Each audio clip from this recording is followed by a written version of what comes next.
কাতার ও বাংলাদেশের মধ্যে ৫টি চুক্তি ও ৫টি সমঝোতা স্মারক সই হয়েছে। দুপুরে প্রধানমন্ত্রী কার্যালয়ে এই চুক্তি স্বাক্ষরের আনুষ্ঠানিকতায় ছিলেন দুই দেশের দুই শীর্ষ নেতা। এ সময় একান্ত ও দ্বিপাক্ষিক বৈঠক করেন শেখ হাসিনা ও Sheikh Tamim bin Hamad Al Thani.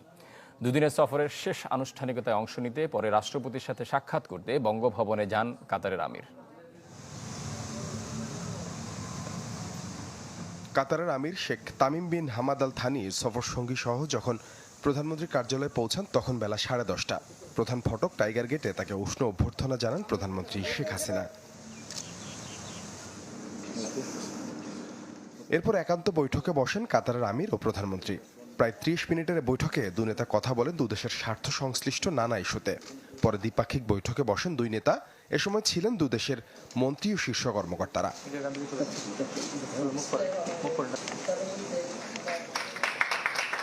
দুই শীর্ষ নেতার উপস্থিতিতে ঢাকা দোহার মধ্যে সই হয় দ্বৈত কর ও কর ফাঁকি পরিহার, আইনি বিষয়ে সহযোগিতা, সমুদ্র পরিবহন, পারস্পরিক বিনিয়োগ উন্নয়ন ও সুরক্ষা এবং একটি যৌথ ব্যবসায়িক পরিষদ প্রতিষ্ঠা বিষয়ক 5 চুক্তি।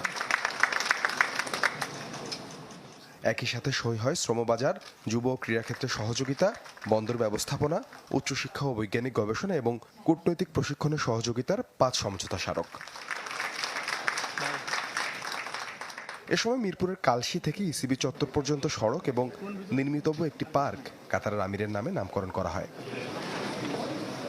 সাদবিন শফিক, চ্যানেল 24, ঢাকা।